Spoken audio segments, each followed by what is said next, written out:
الشامر رقم صفة ابن الساعة تولد الرقيق يبتني قبل يعيش وجين سعيد سموني سعيد وربي في طريق ستقدسها ريمون كوني مجمع ترساسا لتن عدسا تقول يا ابن كولوبين وارد قدراتي قولينا نافلاتي تانا بومج ماسي تنبس نتفاتو سنة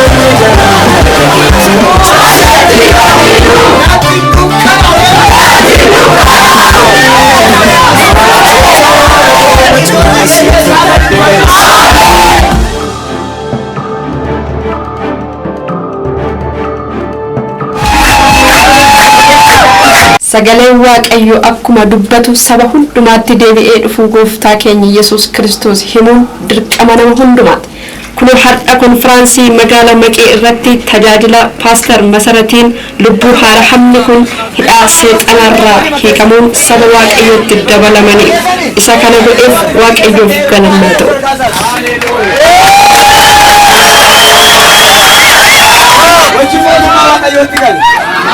Cubbuu angode ijajamummaadhaan wallaalummaadhaan kana balleessan dhuma raawwadhu naa dhiisi yaa seexanaa yaa biyya lafaa yaa foonii maqaa kaasee si ganee maqaa kaasee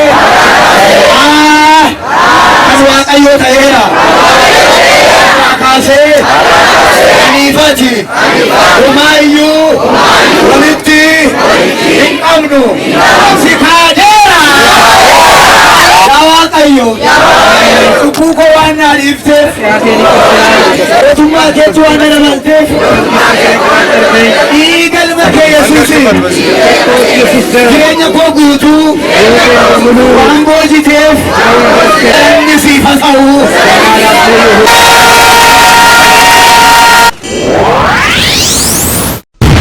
दफ्तरी रिसर्च के किताब के सीगा मालूम है सभी मालूम करते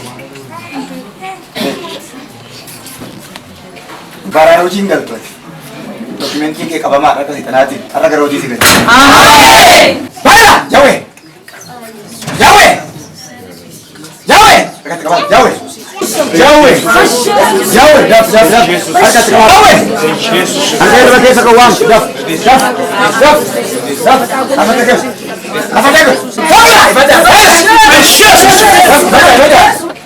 masa rokok sini amin amin jalan David amin apa kalian di sini tahu amin ilali kana amin iki ciraka era amin wajib tinggalci amin mata Yesus amin amin waktu kau jawab jasi kali saya ini betul dia gangguan udah cahaya ini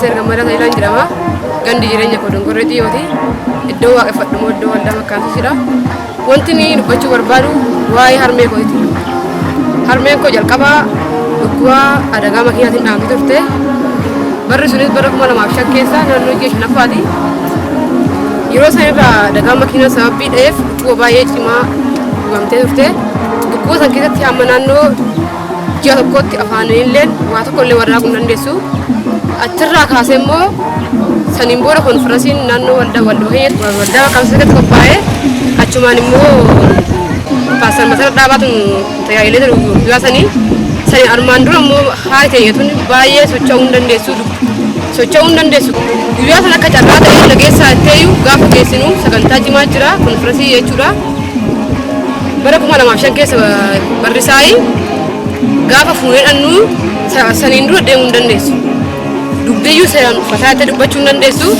erga guyyaa sanirraa ka'annaa paaster Masarat baay'ee kaateef ture ka'annaa saniin booda haati ta'e guyyaa sanirraa ka'annaa saniin booda haati ta'e miidhaan deemuu hin dandeessu galanni waaqaan badini haati ta'e sanirraa nuuf fayyuu dandeesse ammas maqaa waaqa keenya haa galateeffamu.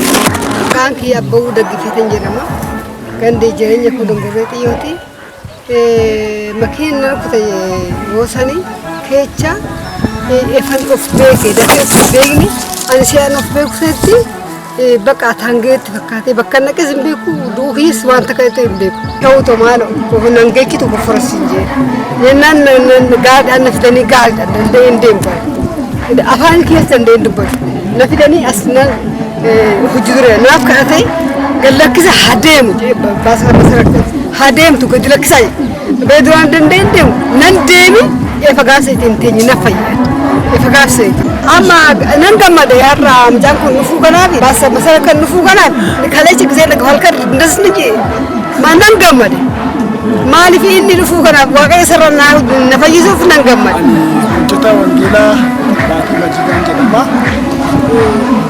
iddoon jireenya kootii ganda dongoreetii keessan jiraadha waldaan ani irra tajaajilaa jiru waldaa warra wangeela makkaan Yesus mootiitti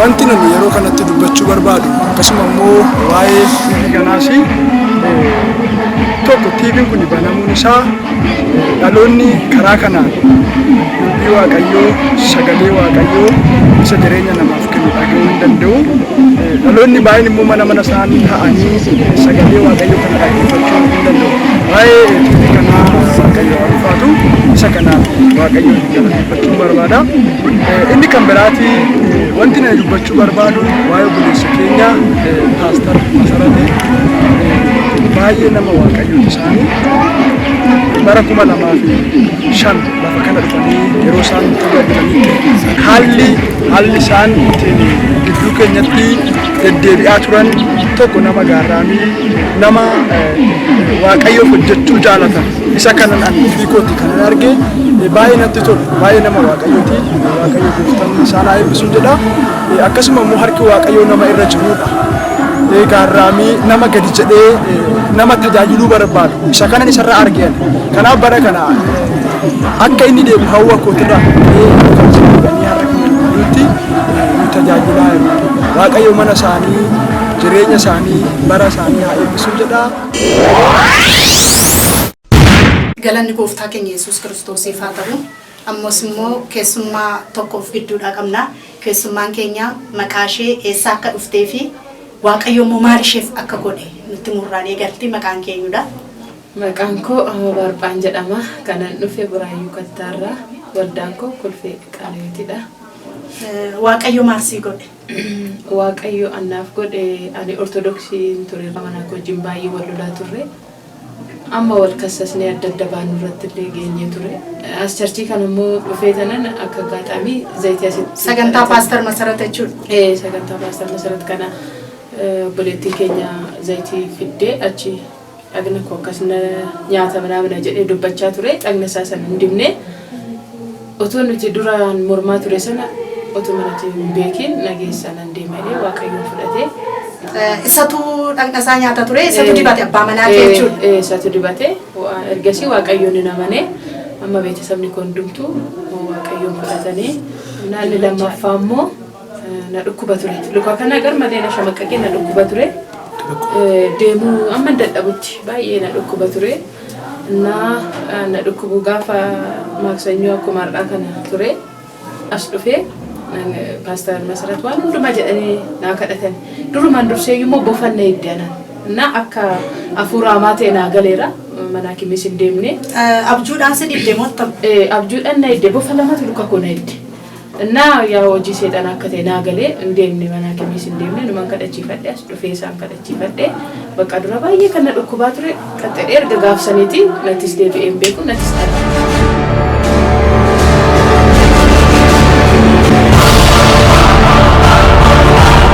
galanni gooftaa keenya Yesus Kiristoosiif haa ta'u ammas immoo obboleettiin tokko kan waaqayyo godhee fi dhugaa ba'uudhaaf fuuldura keenya jirti.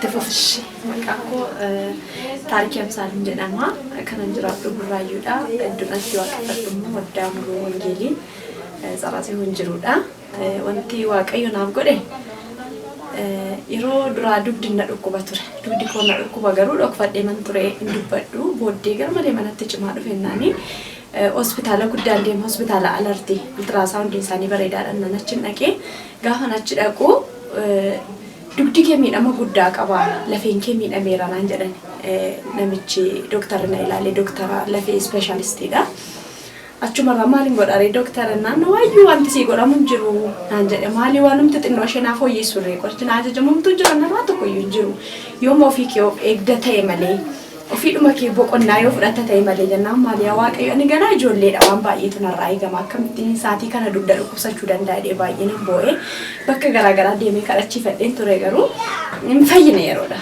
asii nan dhufee waldaa paasterii Nasarat gaafa dhufu paasteriin maal taate naan jennaan dugdannaa dhukkuban jedhettani madhe nan ba'e yeroo dhukkubsattootaa fi kadhatamu gaafan ba'u hin kadhatanii lafee gargar ba'ee waaqayyo natti agarsiisa jedhan lafee gargar ba'ee dhiigi gidduu kuufate jedhanii baay'ee gaddanii gubaa'een achi keessa jiranii sabni hundumtuun boo'e anis nan boo'e achumarraa waaqayyo naa kadhatanii otoo waaqayyo lafee sana walitti suphuun arga jedhan dhuguma akkuma gadeen gaafa sanaa of gaafan cheekee of godhu gadeedhe ol jedhennaan gadi jedhee oliin jedhee homtuun jiru saatima sanatti waa tokko iyyuu hin jiru nan galee mana kootti ammas ittan fufee Ilman of ilaalee adeemsa keessa dugdi koo siriyyuu fayye. Numa fayye.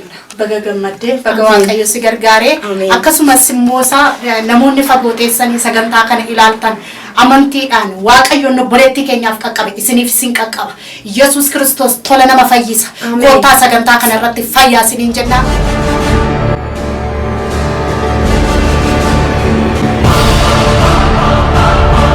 Maqaan kee eenyudha? Ani taayeen jedhama naannoo shogoleen jiraadhu. Iddoon itti waaqeffadhu immoo gullallee beetel maqaan Yesus afaan Oromooti. Waaqayyo maal isiniif godhe? Iddoo kanatti torbii irraa dhufee waaqayyoon kadhachiifadhe mucaa gootu miilli isaa cabee ture. Miilli isaa cabee ture hin ta'in yeroo utaalloon dhiisu wayii garaa kaasaa wayii mataa dhukkubaa wayii dhiiga torbii irraa horoon dhufee ijisaa dhukkubaa jira baay'ee. Tujisaa baay'ee diimataa mana qorichaatti hin geessu dhufe. Yeroo na dhufutti waaqayyoon gaafa kadhachiifadhutti hojii waaqayyoo sitti dhaabee sababaati hojii waaqayyoo dhaabdee fi waaqayyo akka godhe mucaan kee fayyaadhaan paaster gaafa hin galuu mucaa kootii fayyaadha mucaan koo fayyaadha anis mucaa koo baadhadhee dhufeen fuula waaqayyoo irratti dhugaa baa jedheen dhufe mucaan koo munaa fayyaadha akkasuma gartaa jirtan kun jechuudha. Iski mee ol dhaabi miilli mucaa kee ammaltam? Indeema fayyaasaati. Jijjiirama qaba iddoo asitti paaster Nasarat torban har'aasanii kadhatan. Fayyaasaati. Namoonni waaqayyoon wallaaltanii karaa waaqayyoon wallaaltanii yeroo keessanii fi qarshii keessanii iddoo dhukkubatti mana qorichaatti baaftanii akin gara waaqayyootti deebi'aa fayyiin harka waaqayyoo jiraate. Waaqayyoofis immoo ulfina kennaa waaqayyo isa jiraataa gara mana keessanitti gashaa hojii keessan hundumaa isinii hojjetaati. Maqaan koo Faasikaa Waabsaadha.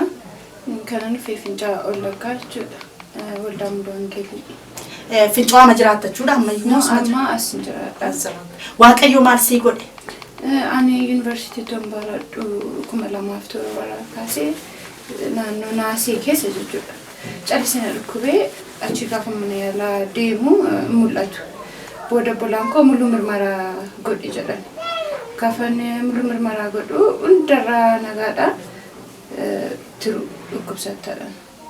Gaafa seenuu tiruun qorichaan qabu gatiin isaa baay'ee guddaadha qorichi isaa tuma dhufeeyyuu alaa dhufa niyyuu gatiin isaa baay'ee guddaadha akka obbolaa keetti yoo heerumte illee daa'ima keetti akka hin darbin abbaa manaa keetti akka hin darbin dursatti himtee itti baata fudhachuu qabu. Sanaan ala ati immoo hanga jirtutti nyaatota akka pirootinii ta'an kanarraa of eeggattee umurii kechuu turaan ala umurii gochuu hin dandeessu. Abdii si kutachiiste jechuudha. Bakka akkasuma naan jettee na baaste yeroon gadi ba'u obboleessi koo naa bilbile. Gaafa na bilbilu maal jedhamte gaafa jedhu nan boo'ee of qabu dadhabe. Gaafa boo'u ani dhukkubni tiru hanga kana akka ta'e hin beeku waan ta'eef waa'isa. Gaafa itti himu har'aan inni nu ga'e waaqayyo akka ta'e hin beektu ati silaama waaqayyo fayyisaa akka ta'e hin beektu ati hamboosu naan jedhe. Achinni tokkos gaafa bilbilu ittaan himee qorichisaa akkas guddiidhaan gaafa jedhu yeroo sana yuunivarsiitiin baradha ture. Yuunivarsiitota irra deemnee yoomni keenya hin danda'u ta'eyyuu irdaataa kadhannee si yaashisnaa malee hin duutu jedhe. Isaa booda gara paaster Nasarat dhufte gara kadhannaa. As dhufee gaafa baay'ee fuuldura namaa bahu nan sodaadha waan ta'eef giddumaan dhiibdee na baaste. Gaafa bahu ittaan himee akkas na dhukkuba. Ergasii saayikooloojii illee miidhame nyaata nyaachuun nan dadhabe bakka dhukkubni koo ol ka'ama deemee laphee nan dhukkubsadha iddoo hundaa ta'e. Achi gaafa dhufee akkas hin dhukkubsadha maam gaafa jedhu achi harka kee ol kaasinan jedha harka koo akkan kaasee qaamni koo hundi ibidda ta'e. nan dafqee imimmaan narra yaa'e bootoon barbaade nan boo'e. Imimmaan narra yaa'e of qabuun dandeenye naan kufee achi booda nan yeroo masaana nan fayyee nyaata nyaadheen beeku bishaantu gadi naa darbaas koo yoomtu hin darbu. Gadi bahee yeroo masaana biskuutii bitee nyaadhe suuqirra nan nyaadhe. Wandayyuu galee nyaadhe nan nyaadhe. Achi dhaqeen hiichee kaappii gaafan jedhu maal rakkattee birrii kee baastaa seexanni durayyuu nu kisaarsuuf kaateetti turte seexanni kasarte bakka dhiisi fayyina kee amanii naan jedhan.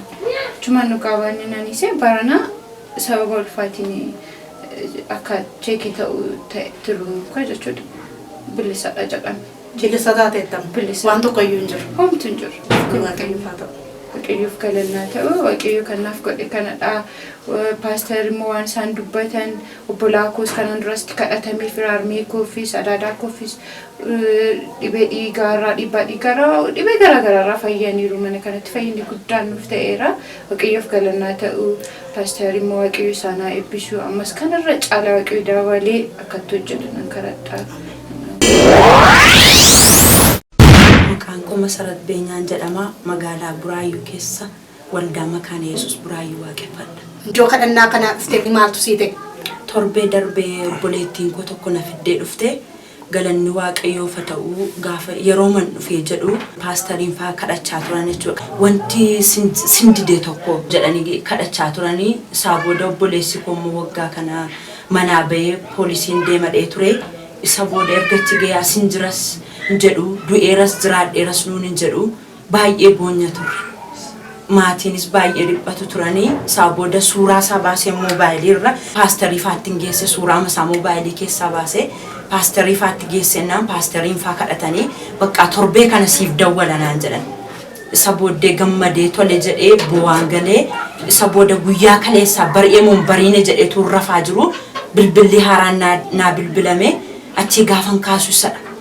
Achiin booda jirtaa'een jedheen jirtaa'ee haadhoo koo jirtaa'ee noon jirtu seenee nunoo wanta jennu wallaallee taa'a turreennaan jira haalatu naan mijanne malee naan jedhe maaliif siin mijannennaan hin bilbilu nama tokkoof iyyuu haala kana keessa taa'ee jedheeni kanaaf fedheen dhiisennaan akkamitti bilbiltere amma jennaani keessuma godhaa bakka bilbili na godheennaani guyyaa har'aa siif bilbile yeroon qabun ture yeroo argadhee siif bilbile naan jedhee sabooda waaqayyoon galateeffadheen dhiise. Waggaa fixee radda simbiraa dha. Waggaansaa waggaa kana bakka waggaama kana dhaqdu. Facaasaa kadhatamee fi dafinuun boo torbansaa borii dafinoo naa bilbila. Si bilbili. Galanni gooftaaf haa ta'u.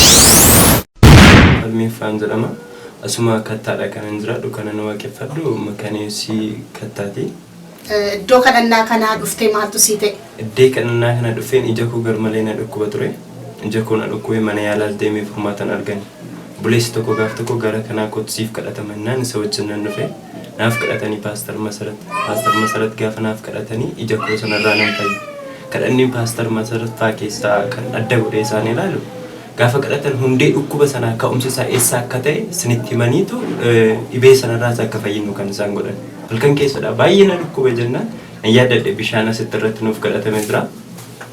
Gaafa ija nama dhukkubu xabbitaa ijatti naqatu bishaan sun dhiiga Yesus Kiristoos jedhamee nuuf kadhatameera. Garmalee na dhukkubee na sukkumse jennaan bishaan sun akka xabbitaatti ija koo keessaan buuse nan fayyee sanaa booda dhufeen dhugaa bahee kun har'a guyyaa isaa argadheen jechuudha.